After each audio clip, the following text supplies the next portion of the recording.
Rain poured down on the busy streets that Tuesday morning. Lisa Rodriguez was practically running through the city square, dodging puddles and other people rushing to work.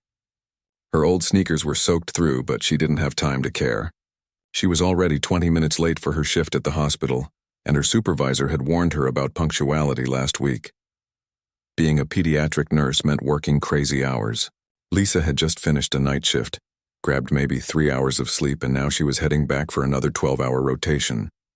Someone had called in sick and the hospital was short-staffed. Again. But that was her life. Bills didn't pay themselves and her little apartment wasn't going to cover its own rent. The coffee shop line had been too long, so she'd skipped her usual morning caffeine. Big mistake. Her head felt foggy, her body exhausted. All she wanted was to get to the hospital, put on her scrubs, and somehow make it through another day of caring for sick children while ignoring her own tiredness. Then she heard it, a sound that cut through everything else on that noisy street. A baby was crying, not just fussing or whimpering, but screaming in that desperate way that made Lisa's professional instincts kick in immediately. After 5 years working in pediatrics, she knew the difference between a hungry cry, a tired cry, and a cry that meant something was actually wrong. This was the latter. She stopped walking and turned around, trying to locate where the sound was coming from. Other people on the street seemed to notice too, but they kept moving, heads down, minding their own business. That was city life for you. Everyone too busy to get involved in someone else's problem, but Lisa couldn't ignore it. Wouldn't ignore it. The crying was coming from a black SUV parked awkwardly near the curb. Not just any SUV either.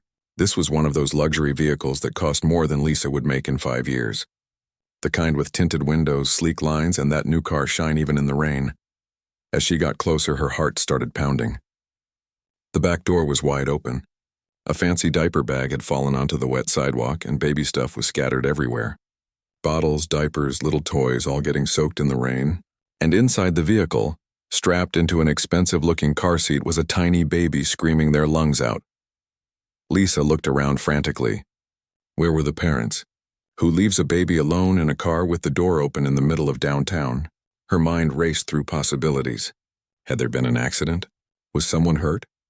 Had the baby been abandoned? She approached carefully, her nurse training taking over. The baby looked about 6 months old, face bright red from crying, little fists waving in distress. Lisa leaned in, speaking softly. "Hey there, sweetie. Hey, it's okay. Let me help you." She glanced around one more time, hoping to see a parent rushing back. Nothing. The street was busy with commuters, but nobody seemed to be heading toward this car. Making a quick decision, Lisa reached in and carefully unbuckled the car seat straps. She lifted the baby out, supporting the head and neck the way she'd done thousands of times at work. The moment the baby was in her arms, something shifted. The crying didn't stop completely, but it got quieter. Lisa started her assessment automatically. She checked for obvious injuries, felt the baby's forehead for fever, looked at the color of the skin, examined the ears. Everything she'd been trained to do. The baby was dressed in clothes that probably cost a fortune. The onesie was made of some incredibly soft material, cream-colored with delicate embroidery. There was a monogram stitched on the chest with the initials LH in elegant script. Even the baby's socks looked designer. "Where's your mommy or daddy, huh?" Lisa murmured, bouncing gently the way she did with the babies at the hospital. Where did they go? She noticed a wallet that had slipped down between the car seat and the door. With one hand holding the baby, she awkwardly bent down and picked it up. When she flipped it open, her eyes widened. The name on the driver's license read Ethan Holloway. That name sounded familiar. Really familiar. Lisa stared at the photo and then it clicked. Ethan Holloway, the tech billionaire. The guy who was always in the news for his renewable energy company. The one who'd made headlines last year when his company's stock had tripled in value. What was his baby doing alone in a car? The wallet contained several credit cards, all black or metallic, the kind that had no spending limit. There were business cards too. CEO of Holloway Industries. Lisa felt completely out of her depth. She was used to dealing with sick kids and worried parents at the hospital, not billionaires and their babies on the street. The baby started crying harder again, and Lisa noticed something. When she gently touched near the baby's ear, the crying intensified. She'd seen this before. Ear infection, most likely. That would explain the inconsolable crying. "Poor thing," she whispered. That really hurts, doesn't it? Lisa was so focused on the baby that she didn't hear the footsteps running toward her until a man's voice shouted, "What are you doing with my daughter?" She spun around. A man was sprinting toward her, his face a mixture of panic and anger. He was wearing an expensive suit that was getting ruined in the rain, his dark hair disheveled, his eyes wild. Even in his frantic state, Lisa recognized him from the driver's license photo. Ethan Holloway looked nothing like his polished magazine covers right now. He looked terrified and exhausted and desperate all at once. "Mr. Holloway," Lisa said calmly, shifting to keep a gentle but firm hold on the baby. "I'm Lisa Rodriguez. I'm a pediatric nurse at Memorial Hospital. Your daughter was alone in the car crying. I was checking to make sure she was okay." Ethan reached them, breathing hard. For a moment, Lisa thought he might try to grab the baby from her, but then he seemed to really see her. The hospital ID badge clipped to her jacket. The way she was holding his daughter with practiced expertise. The professional concern on her face rather than anything suspicious. "She was screaming," he said, his voice breaking slightly. "I just stepped away for a minute. Maybe 2 minutes. I needed to make a phone call and I couldn't hear and I thought I'd be right back, but then..." He stopped talking and reached for his daughter. The moment he took her from Lisa's arms, the baby's crying escalated dramatically. The little face scrunched up. The screams got louder and Ethan looked completely lost. "She's been like this for days," he admitted, having to raise his voice over the crying. "Nothing I do helps. The nannies keep quitting. I don't know what's wrong with her." Lisa watched him struggle for a moment, saw the genuine anguish on his face, and made a decision. She was already late for work. "A few more minutes wouldn't matter at this point, may I?" she asked, holding out her arms. Ethan hesitated, then nodded. The moment Lisa took the baby back, the crying reduced to whimpers. "Mr. Holloway," Lisa said gently but firmly, "I think your daughter has an ear infection. See how she cries harder when I touch near her ear? And she's been inconsolable because it's painful. She needs to see a doctor today. Not tomorrow, today." Ethan stared at her like she'd just spoken a foreign language. Here was one of the richest men in the country, someone who commanded boardrooms and made decisions worth millions of dollars, and he looked completely helpless in the rain with his crying baby. "I have a meeting," he said, then seemed to realize how that sounded. "I have an important board meeting. In 30 minutes. It's about a merger that could change everything for the company." Lisa looked at him steadily. "Your daughter is in pain. The meeting can wait." Ethan stood there in the rain, staring at this stranger who had just told him his business could wait. Any other day, any other person, he would have dismissed that comment immediately. His company was on the verge of the biggest deal in its history. Investors were waiting. His board members had flown in from 3 different countries for this meeting. Millions of dollars hung in the balance. But looking at his daughter in this nurse's arms, finally quiet after days of nonstop crying, something inside him cracked. "I don't know what I'm doing," he admitted quietly. The words felt strange coming out of his mouth. Ethan Holloway didn't admit weakness. He solved problems. He made decisions. He built a billion-dollar company from nothing. But right now, holding his soaked suit jacket closed against the rain, he felt like a complete failure. Lisa saw the exhaustion etched into every line of his face. She'd seen plenty of overwhelmed parents in the hospital, but usually they had family support, friends, someone to help them through the hard days. This man looked utterly alone despite all his wealth. "Look," she said, shifting the baby to one hip in that effortless way experienced nurses do. "I'm headed to Memorial Hospital right now. That's where I work. Let me ride with you and your daughter. We'll get her checked out properly, get some medicine for that ear infection, and then you can make your decisions from there. But trust me, if she's in pain, nothing else is going to matter until that's fixed." Ethan looked at his watch, then at his daughter, then back at Lisa. He pulled out his phone and made a call. "David, yeah, it's me. Push the meeting back 2 hours. I don't care what they say. Tell them something came up. A real emergency." He hung up before his assistant could respond. "Thank you," Lisa said simply. 20 minutes later, they were walking through the emergency entrance of Memorial Hospital. Lisa still held the baby, who had dozed off against her shoulder. Ethan followed behind, looking completely out of place in his expensive suit among the busy hospital corridors. "Lisa, girl, where have you been?" A nurse at the front desk called out. "Dr. Patterson is looking for you. You were supposed to be here an hour ago." I know," Long story. Is pediatrics backed up? When is it not backed up? Lisa turned to Ethan. Wait here. Let me see what I can do. She disappeared through a set of double doors, leaving Ethan standing awkwardly in the waiting area. He noticed people staring at him. A few pulled out their phones, probably taking pictures. Great. This would be all over social media within the hour. Billionaire CEO spotted at public hospital. The gossip blogs would have a field day, but for the first time in months he didn't care about his public image. Lisa returned 10 minutes later. Come on. I called in a favor. Dr. Chen can see her now. The examination was quick.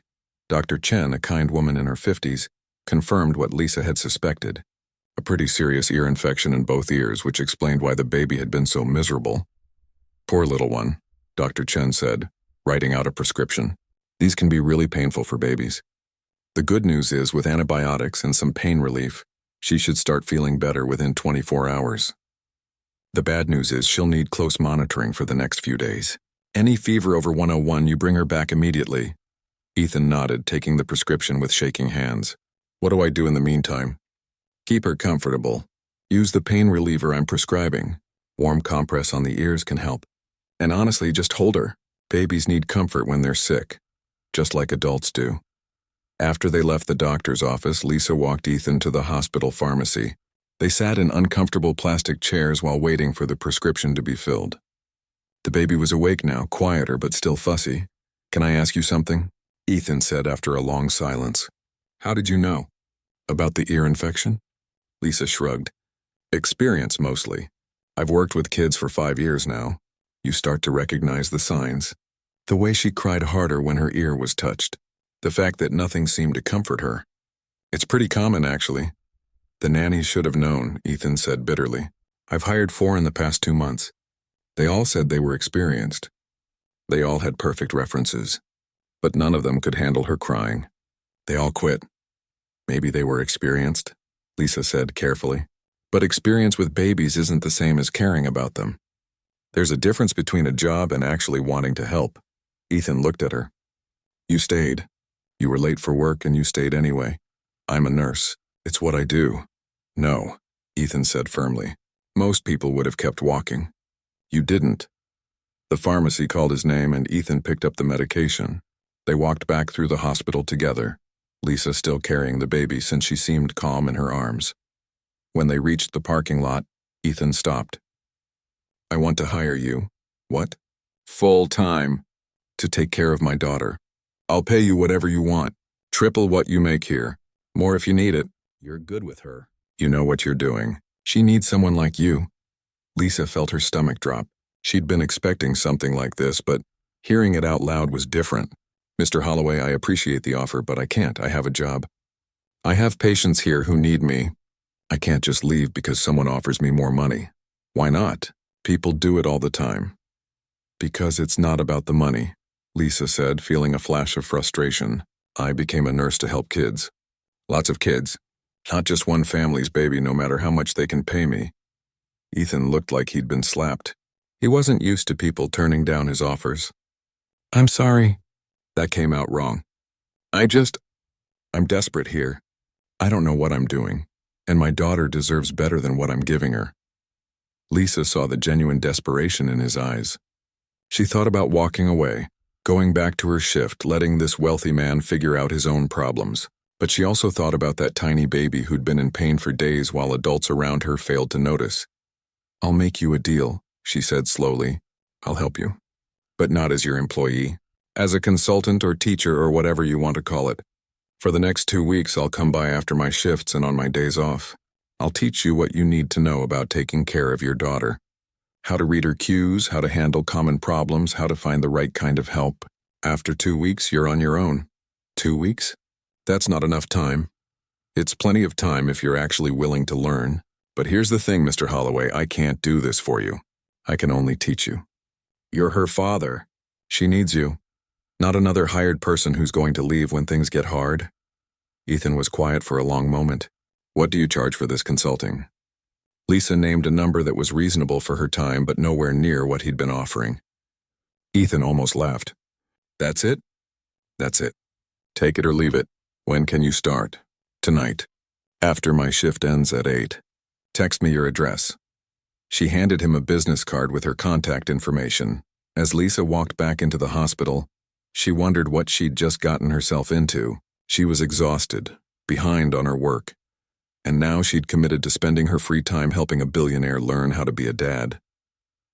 But when she'd held that little baby girl, felt her finally relax and stop crying, something had shifted in Lisa too.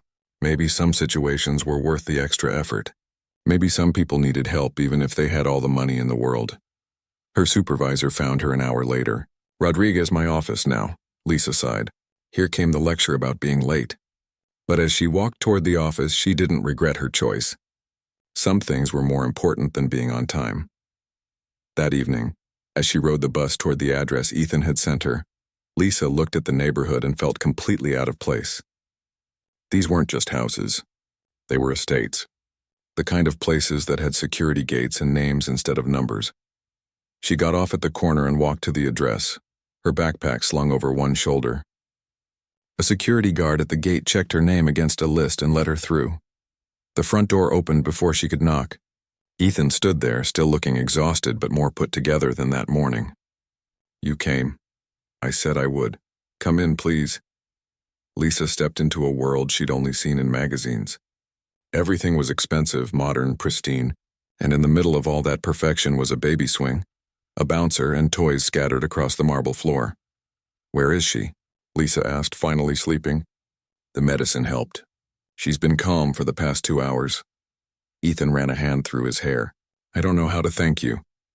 "Don't thank me yet. We have work to do. You ready to learn?" Ethan nodded, more ready than I've ever been for anything, and so it began. The first night was rough. Lisa arrived at Ethan's penthouse expecting to teach him some basics and be done in a couple of hours. Instead, she ended up staying until nearly midnight. The baby woke up screaming around 9 o'clock. Ethan practically jumped out of his chair, panic written all over his face. He rushed to the nursery and came back carrying his daughter like she was made of glass, holding her stiffly away from his body. "She's crying again. Is the medicine not working? Should we go back to the hospital?" Lisa took one look at the situation and shook her head. "Hand her to me for a second." The moment the baby was in Lisa's arms, she checked the diaper. "When did you last change her?" Ethan looked embarrassed. "The nanny did it before she left this morning." "This morning?" "Ethan, that was 12 hours ago. She needs to be changed every few hours, especially at this age." "I didn't know. I thought she'd cry differently if that was the problem." Lisa showed him where the diapers were kept, walked him through the process step by step. Ethan fumbled with the tabs, put the diaper on backwards the first time, and looked utterly defeated when his daughter kept crying even after being changed. "Why is she still upset?" "I did what you said." "Because she's also hungry." "When did she last eat?" Another long pause. "There are bottles in the fridge. The nanny made them. You need to warm them up. Babies don't like cold milk." Lisa walked him to the kitchen, showed him how to test the temperature on his wrist, explained why you never microwave a bottle, basic things that Ethan had somehow never learned. By the time the baby was fed, changed, and calm, Ethan looked like he'd run a marathon. He slumped on the couch, watching his daughter sleep in Lisa's arms. "I'm a terrible father." "You're a learning father," Lisa corrected. "There's a difference. Nobody is born knowing how to do this stuff. Other people seem to figure it out fine. Other people usually have help. Partners, parents, friends. They learn from watching others. You're trying to do this completely alone while running a company. That's not realistic." Ethan was quiet for a moment. "Her mother died 6 weeks ago. Complications from the birth. One day we were bringing our daughter home from the hospital, planning our future, and the next day..." He stopped, his voice breaking.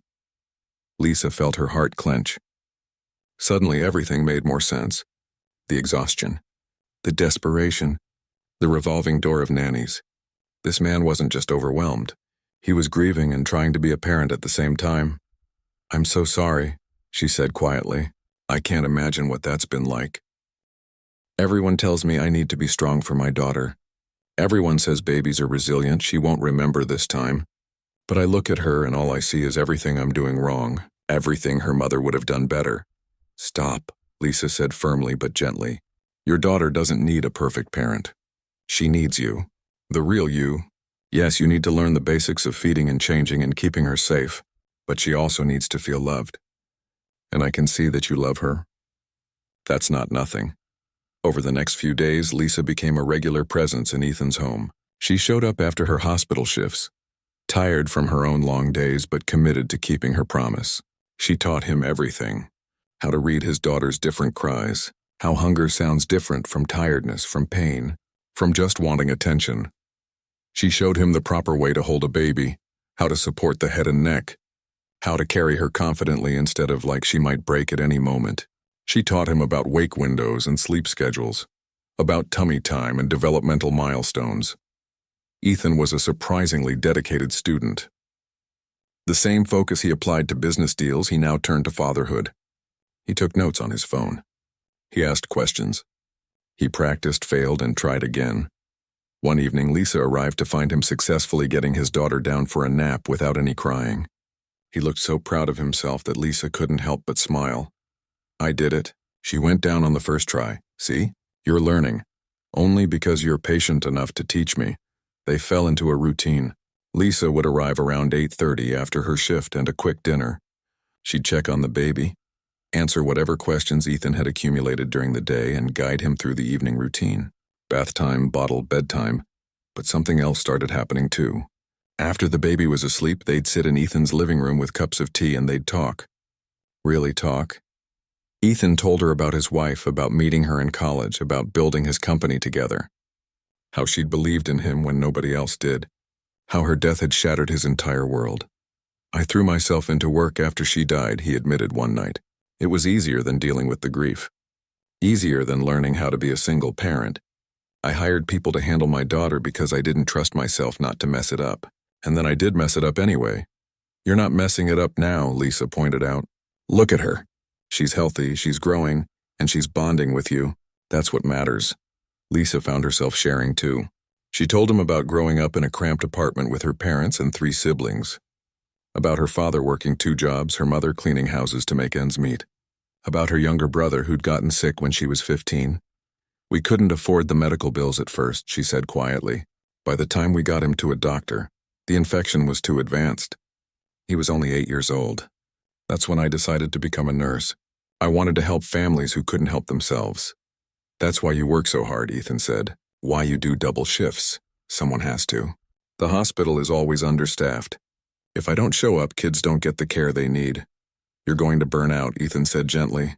You can't take care of everyone else and forget to take care of yourself. Lisa laughed. That's rich coming from the guy who forgets to eat lunch because he's too busy with conference calls. Fair point. By the end of the first week, the change in both of them was visible. Ethan looked less exhausted. He smiled more. He'd started leaving work earlier, turning down evening meetings, delegating more to his team. His daughter was thriving, sleeping better, crying less, clearly more bonded with her father. But Lisa noticed something else too. She was looking forward to these evenings, not just because she was helping a baby in need, but because she enjoyed Ethan's company. Their conversations, the way he listened when she talked about her day, the way he valued her opinion. One evening, about 10 days into their arrangement, Ethan was giving his daughter a bath while Lisa supervised. He was much more confident now, supporting her properly, making it fun with gentle splashes and silly voices. You're really good at this now, Lisa said. I have a good teacher. His daughter splashed water everywhere, soaking Ethan's shirt. Instead of getting frustrated, he laughed. A real genuine laugh that transformed his entire face. Lisa felt her heart do a weird little flip. Oh no, she thought. This was not part of the plan. After the baby was asleep, they sat in their usual spots with tea. But tonight felt different somehow. The air felt charged with something neither of them wanted to acknowledge. Lisa, Ethan said suddenly, the 2 weeks are almost up. Yeah, just a few more days. What if we extended the arrangement? Lisa's stomach dropped. Ethan, we had a deal. 2 weeks, I teach you what you need to know, and then you handle things yourself. I know, but I've been thinking, not about you continuing to come here. You're right, I need to manage on my own, but... He paused, choosing his words carefully. What if there was a way for you to help more kids? Not just the ones who make it to your hospital, but families everywhere who are struggling like I was? What do you mean? I run a foundation. Right now it focuses on renewable energy and climate change, but I've been thinking about expanding it, creating programs for parents in crisis, training, support, education, making sure what happened to me doesn't happen to other families. And I want you to lead it. Lisa stared at him. You want me to what? Lead it, design the programs, hire the right people, use your expertise to help thousands of families instead of dozens. I'll fund it completely. You'd have total control over how it runs. I'm a nurse, Ethan. I'm not qualified to run a foundation. You're exactly who it needs. Someone who understands both the medical side and the human side. Someone who actually cares about helping people, not just collecting a paycheck. Lisa felt overwhelmed. I need to think about this. Of course. Take all the time you need. He hesitated, then continued. There's something else. I know this is probably terrible timing, and maybe I'm completely misreading things, but could I take you to dinner sometime? Not as the person teaching me about babies, not as a potential employee, just as someone I've come to care about. Lisa's heart was pounding. This was complicated, messy. She was from a completely different world than him. They'd met under the strangest circumstances. This wasn't how real relationships started. But looking at Ethan, seeing the hope and vulnerability in his eyes, she couldn't deny what she'd been feeling. One dinner, she said finally. Let's see what happens.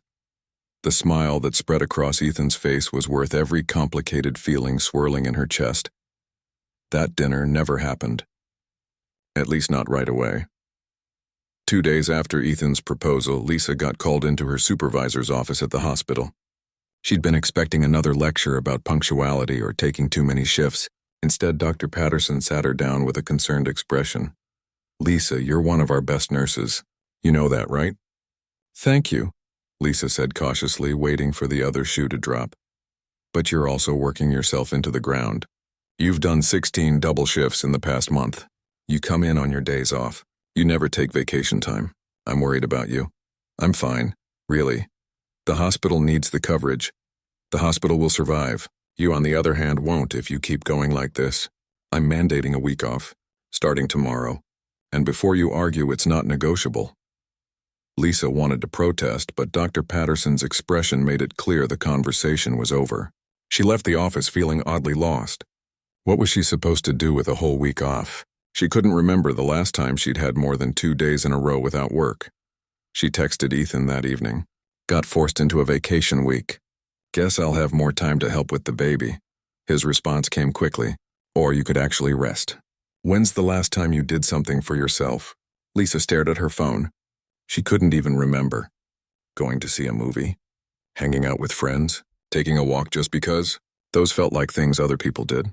People who had time and money to spare. The next morning, her phone rang. It was Ethan. Good morning. What are your plans today? Laundry? Cleaning my apartment? The exciting life of a nurse on vacation. Wrong answer. I'm sending a car to pick you up in an hour.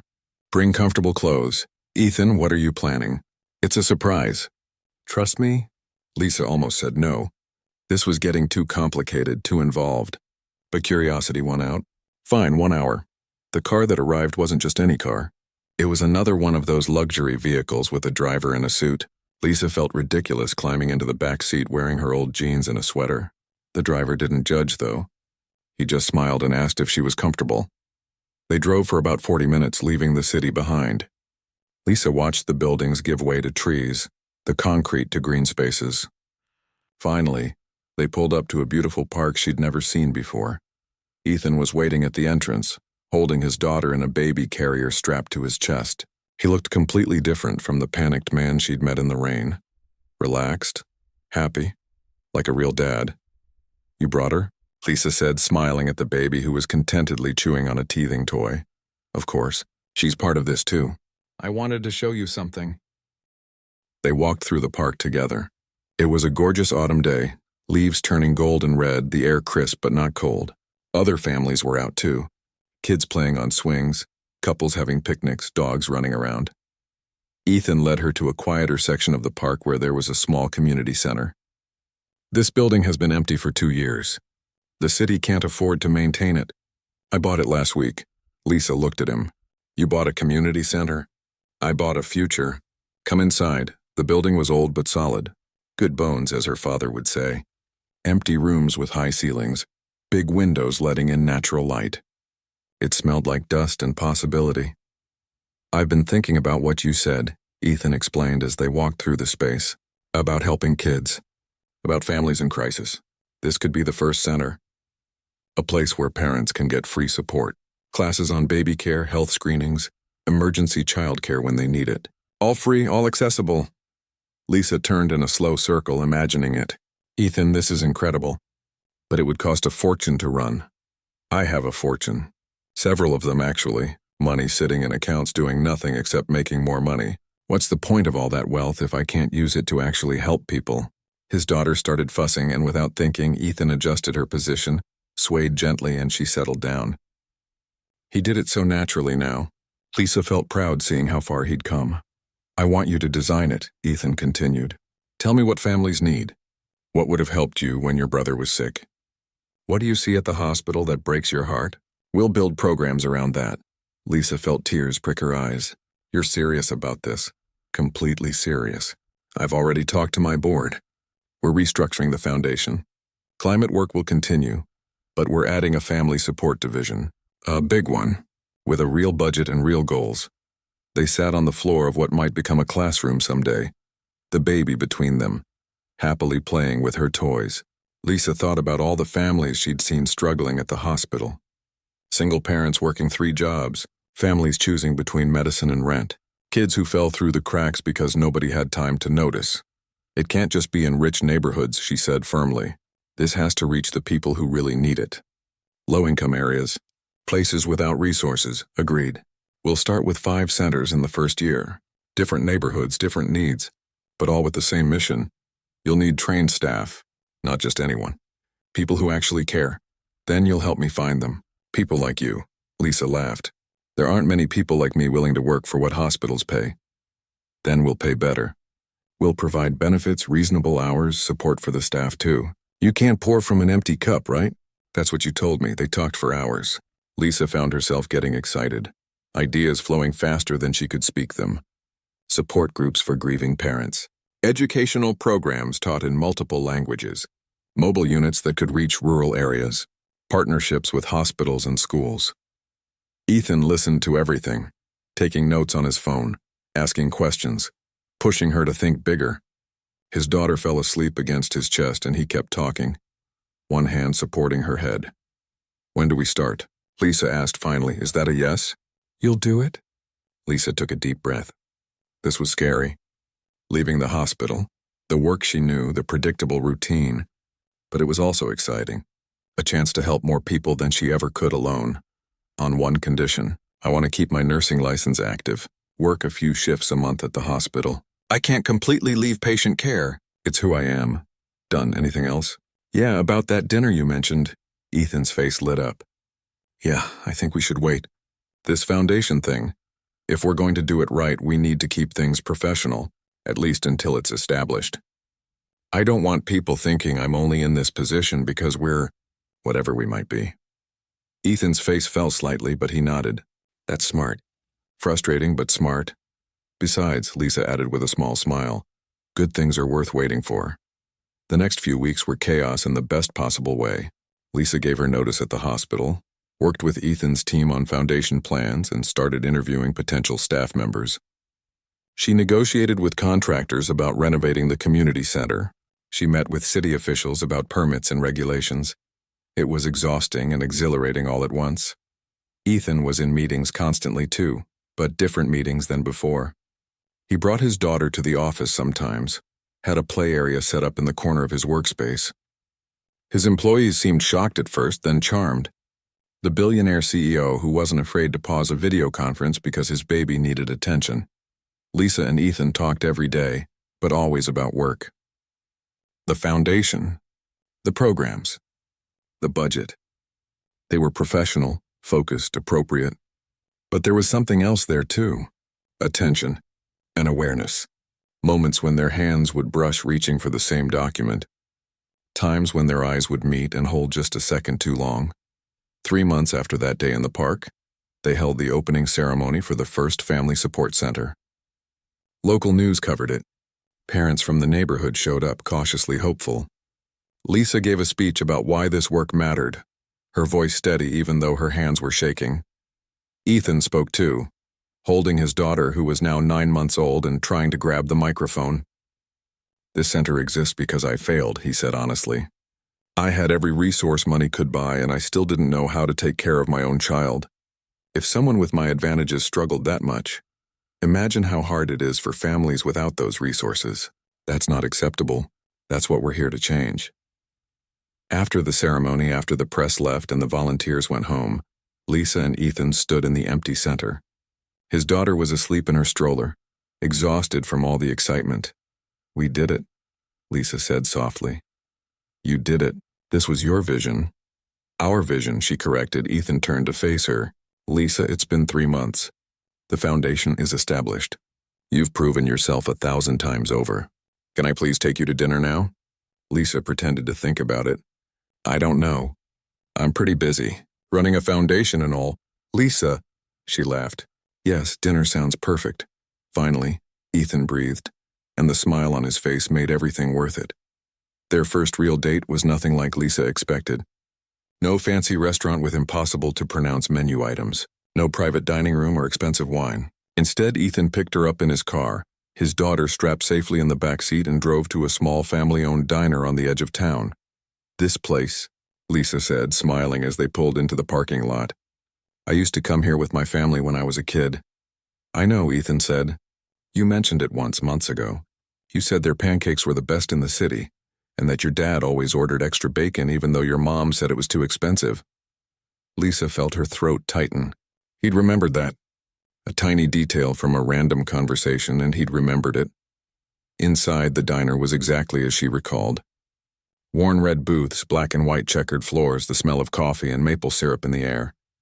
They squeezed into a corner booth, and Ethan set up a portable high chair for his daughter, who was now babbling happily and trying to grab everything on the table. "She's gotten so big," Lisa said, making faces at the baby who giggled in response. 10 months old tomorrow. I can't believe it. Some days it feels like I met you yesterday. Other days I can't remember what life was like before." They ordered the pancakes, of course, and extra bacon. When the food came, they ate and talked like they always did, but without the pretense of discussing work. They talked about everything and nothing. Childhood memories, embarrassing moments, dreams they'd had as kids. "I wanted to be an astronaut," Ethan admitted, "not because I cared about space particularly, but because I wanted to prove I could do something nobody expected from a kid who grew up in a trailer park." "You grew up in a trailer park?" Lisa said, surprised. "I always assumed you came from money. That's what I wanted people to assume. It's easier to be taken seriously as a CEO when people don't know you grew up eating cereal for dinner, because that's all your mom could afford." He paused. "I never told anyone that. Not even my wife knew all the details, and why tell me? Because you get it. You don't see my money or my company when you look at me. You just see me. Do you know how rare that is?" Lisa did know. She'd watched people treat Ethan differently once they learned who he was. The way they changed their tone, became overly polite, wanted things from him. She'd seen it happen dozens of times over the past few months. "I wanted to be a veterinarian," Lisa shared. "I loved animals.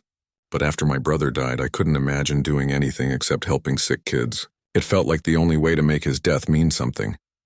Ethan reached across the table and took her hand. "You've helped so many families already. Your brother would be proud." They stayed at the diner until it was almost closing time, until Ethan's daughter was yawning and rubbing her eyes. On the drive back to Lisa's apartment, the baby fell asleep in her car seat, making those sweet little snoring sounds that babies make. Ethan walked Lisa to her door, carrying his sleeping daughter carefully. They stood in the hallway, neither wanting the evening to end. "This was perfect," Lisa said softly. "Even though we brought a baby on our first date. Especially because we brought her. She's part of your life, part of who you are now." Ethan shifted his daughter to one arm and used his free hand to brush a strand of hair from Lisa's face. "Can I see you again? Without talking about the foundation or work." "I'd like that." He leaned in slowly, giving her time to pull away if she wanted. She didn't.